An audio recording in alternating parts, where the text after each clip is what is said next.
Let's go into baseball a little bit, man. You you grew up in New York, right? Grew up on Long Island and ended up playing college ball in upstate New York at Cornell. And had one great year. Luckily, it was my senior year.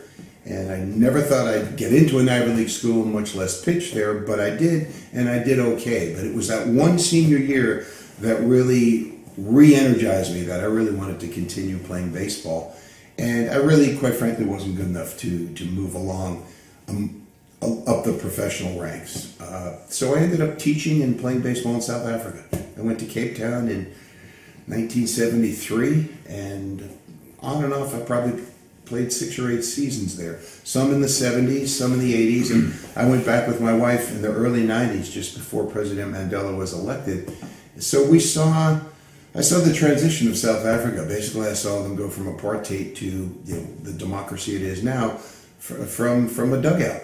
And so that was quite fascinating. But that was all on pretty much on the backs of the bubblegum. I went there initially just to get a teaching job and to play ball. My dad had sent me some sports clippings. I read about a team in Portland, Oregon. That's how I ended up here trying out for the independent Portland Mavericks team. They would accept anybody for a tryout. And frankly, I was too old for single A ball beyond an independent team, and there was only one team to go to at the time. So as a 26-year-old, I'm out here in 1975. I didn't make the team, but typically Bing Russell, he hired me eventually as his pitching coach, so go figure. I ran the tryouts, I was the pitching coach. I won 1 game in 3 years with the Mavericks, and what owner would keep a guy around who pitched briefly and ineffectively for 3 years, but he was just a terrific guy. You're still heavily involved in baseball back in your home state. Don't you go back every summer? Go back every summer. This will be the 28th year we've done a camp out on the east end of Long Island. My mom is still back there. My 2 brothers are still there. My friends here in Portland say I go back just to reacquire my New York accent. And I do. It takes 2 or 3 weeks, and I come back and I'm talking and drinking coffee, and it's a good thing to do. Yeah, coffee. That's what you drink in New York. Sure, coffee. Portland is coffee. But when you go back to basically the place that opened the door for you, it's a good feeling. And now that our 29th year, I've got kids who I see in the Hamptons over the summers who were 40 years old, who were in my camp, and they were 11, 12 years old, and they remember the camp. They remember Red Creek Park. It's a public park. It's only in the mornings, and it's $120 for 6 days of camp, and in the Hamptons, that's a pretty big deal there. Well, this is going to be nice for you too, because we've got a lot of stations back in New York. Really? Yeah, that's all nice. The boroughs and whatnot going on. When did you throw your last pitch on the mound? Was I on the team then with the Codgers, or did you throw after that? Well, I probably can't count the 5 innings I threw at the Cornell 40th alumni game.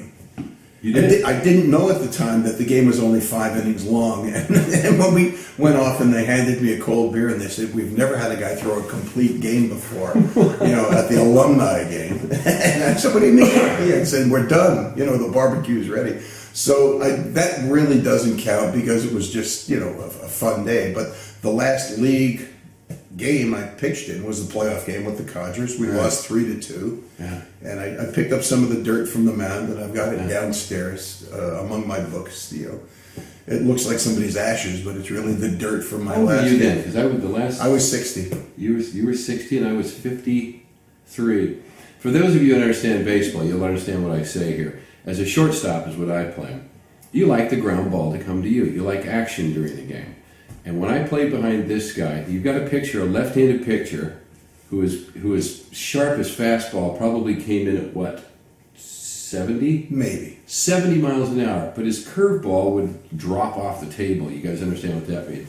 So he was the perfect pitcher for me at short because I would average anywhere from 7 to 10 grounders a game to me just because he kept them off balance. And a perfect ground ball to a shortstop is 1, 2, 3 bounce, you get it, and go.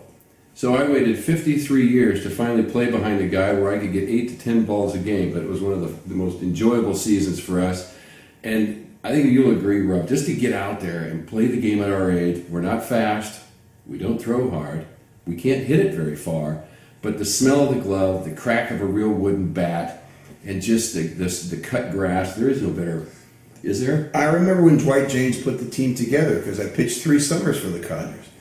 And I won more games for the Codgers than I did for the Mavericks, which was easy to do. More than I wanted to evolve. But I can remember after the first practice over at Wilson High School, and I remember that. we're all getting the mud out of our baseball shoes, hitting them together. And I turned to Dwight and I said, I thought I'd never hear that sound again, of just smacking your shoes together and seeing the mud flying. And it was such a great feeling. The great thing about that league, when they changed it to 35 and older, it was very much like my pitching experiences overseas, in that the young players want to take the soft throwing lefty and hit the ball 500 feet.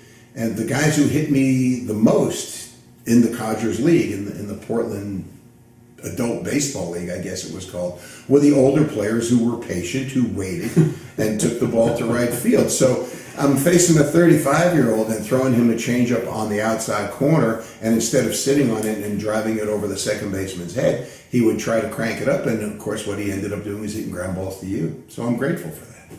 That was a marvelous season. So, in talking a little bit about business, I mean, you came up with the concept. What I'd like to convey here to these folks is you had an idea.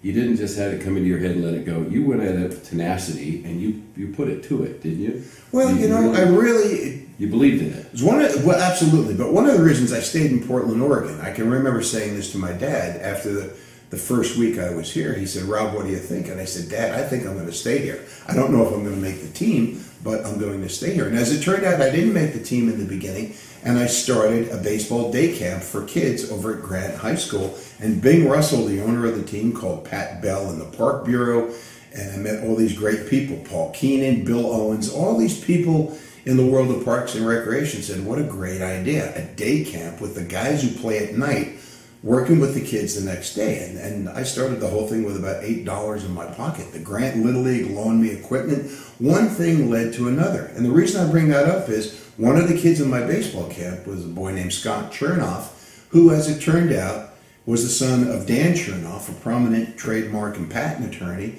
And Dan is the fellow who helped me jump through all the legal hoops in terms of protecting Big League Chew. Because people had told me, you're not going to be able to protect this idea. What they meant was you won't be able to patent it. And Dan said, Rob, that's correct, but patent isn't the only way you can protect things. You can have trademarks, trade dress. There are lots of things I learned from Dan Chernoff. And he was just a brilliant guy, and he got the ball rolling for me, so we got all the legal stuff out of the way. And I will say this about Jim Bouton. He was trying to make a comeback as a ball player. He was almost 40 years old, and he put up $10,000 on this idea. And at the time, he was a New York sportscaster, so he was making, I don't know, $80,000, maybe $100,000 a year. But being married now and having a wife and kids, I have a better respect, a better feel for what Jim had to go through, because he had to go home and tell his wife, look, I've got a teammate who's got a wacky idea, and we're going to put up 10% of my income to see if this is going to fly. Now, if you look back, 1979 was when it went into production. First full year was 1980. But if you look at new products from 1980, candy or bubblegum products, you could count them on one hand. Yeah. So Jim really bet on the long shot. And his nickname as a Yankee was the Bulldog. And he was the Bulldog off the field as well, because he's the guy who was absolutely tenacious. He wrote Ball 4. That's correct. That's correct. He was always somebody who looked outside the box and was a great thinker and a terrific teammate, but also a great business partner.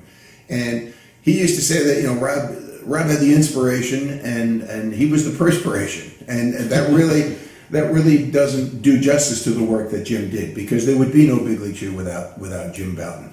Anybody can have a really good idea, but it takes somebody to take the idea and just run with it and not give up. And Jim and I we didn't give up on it, because we just knew that it was great. One of my favorite stories with Jim going to one gum company, he showed the product, and I had made the first batch here, so he had some samples.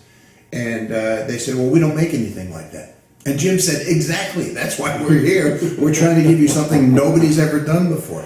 Jim never forgot that. They said, well, we don't do that. Well, you That's think? why we're here. So that was an interesting thing. And Jim didn't have much of a business background, but he had, he'd been through the publishing thing, and of course he had to negotiate with the Yankees when there was no free agency. So he was a smart guy. My background, BA in philosophy, master's in teaching. I didn't have a business background. My business expertise was I ran a baseball day camp. What do you think you'd be doing now if this would have never materialized for you? Teaching, coaching? Good question. I'd be teaching English somewhere and coaching and probably having a ball. It would be a great life. It wouldn't be the life we have now. I mean, because let's face it, we really got lucky. Yeah. It's been a good long run, and I think with Ford Gum, I don't see it going anywhere but up, because they do things the old-fashioned way. It's just door to door. So you'll see Big League Chew at Dick's Sporting Goods. You'll see it at Target. And every year there are new outlets for Big League Chew, and it's only because the Ford sales team is just out there saying, this is not only a legendary brand, it's better than it's ever been. And I will say this, when I bought the equipment from Wrigley and we shipped it from Mexico, where they were making it, and moved it back to the USA, it was like buying an old Mustang on eBay. It was sight unseen, and the Ford Gum guys opened all those boxes in Western New York, and they said, "Oh my goodness!" But they never backed off. They spent a couple $1 million to make that machinery work. It's never been better. The flavors have never been better. The execution, I cannot believe my good luck at this late in the game with the brand to have it revived with such a great group of guys. Easy for me to say, but they really are. It's a big league company. They're 100 years old. They're mostly known for their old-fashioned gumball machines, but they built a factory inside the factory, because Big League Chew temperature is really important, and then they built like this massive thing inside their building. It's amazing what they did. How involved are you still in it? Quite involved? Well, and from the marketing standpoint, yeah, and because I'm involved with baseball still, I just know people, in and out of the game. We have a big relationship, a great relationship with the Cal Ripken baseball organization. Sure. Cal's got almost 1 million kids playing under his youth league banner, and they've always been big fans. Billy and Cal both have understood that Big League Chew brings fun to the ballpark. And they just love the idea that it was a couple of guys who did it, and they have a lot of respect for that, and I have a lot of respect for those guys. The Ripken brothers remind me of my brothers, and just how just, I don't know, down to earth they are, and that's been really helpful. So it's those kinds of things that I do. We do some things in Chicago with Ronald McDonald House, and just various other projects, some large, some small. We send a lot of bubble gum over to the troops. In fact, that was one cool thing that Wrigley did at the end when there was going to be some inventory when the deal was done, that I was going to be leaving them. The question was, what do we do with this $50,000, $80,000 worth of gum? Mm-hmm. And I said, I'd like to buy it at cost and send it to the troops, because I don't want gum out there that doesn't say Ford Gum on it. It's a new era. It's time to start fresh. And the Wrigley people stepped up to the plate. There's a fellow there at the time, Paul Chibe, who's now a bigwig with Budweiser, and I'm not surprised, because he was a brilliant guy, and I'm sure he still is. But he said, no, we'll take care of that. And they shipped all that gum over there. They didn't charge me a nickel. And they just said, we'll take care of it. It's the right thing to do. For a company that was basically moving on because they'd been bought out by Mars, and I was absolutely their smallest brand, it was just amazing. You've been pretty blessed. It's amazing to me how good and kind they were to me to make the transition as seamless as it turned out to be. What's the percentage you think of guys that are in the show, the big leagues, chewing gum? A lot? 10? 5%? When's the last time you saw a guy in the dugout dipping into a pouch full of tobacco? You don't see it. You just don't see it. And I think part of it is there's a health component there. Right. It's a serious thing, because let's face it, it's a performance debilitating drug. It doesn't make a guy play better. Ultimately, it wears guys out. And in this era, when 40-year-old players are still getting $3-5 million contracts, the healthier you can stay, the longer you can be out there, the better it is for you and your family. So I think there's a self-interest there. But I also think the bubblegum thing is just fun. Yeah. It reminds guys of when they were 11. and that it reminds guys that this is a game we're playing here. Yeah. So this is a great sports story, guys. And with that, we do have sports in every one of our networks around the world. And our concept is to go into every city, talk to local people that have done something in business or sports and made it and done whatever it takes to do that. So what do you think of the concept of Our City Radio, just for independent musicians to be heard and a platform for guys like yourself, little business, and saying, hey, we're going to give you an ear to get out to the people? It's absolutely fantastic, to be able to do it on a budget, and it's so easy to come into my home, we set up a camera, and we just shoot the breeze for a half hour. For a band to be able to do that, or an entrepreneur, or a school teacher, it's energizing for me, and I think people who will be watching this will say, if that guy could do it, he doesn't look that smart. If he could do it, I could do it. And I think that's a cool thing. That's really true. It's not that we're doing Inspiration Network, but when people see that, my daughter Paige, she's 14. It was about 2 years ago, and she'd said to me, coming home from school, when she'd given away some Big League Chew to a bunch of her classmates, and she said, Dad, the reason I think kids find Big League Chew is fun is that there's a guy who created it. She said, with a Snickers candy bar or M&Ms, you just don't think it was one guy in his garage coming up with something or in his kitchen. But my friends know that you actually made the first batch of Big League Chew in a kitchen in Portland, Oregon. And so that's motivational for 12-year-old kids. And it's fun to, like on Halloween night, our streets are just lined with kids because they know this is the bubblegum place. And we've had kids come back with new costumes 2 hours later just so they can get the original and the grape.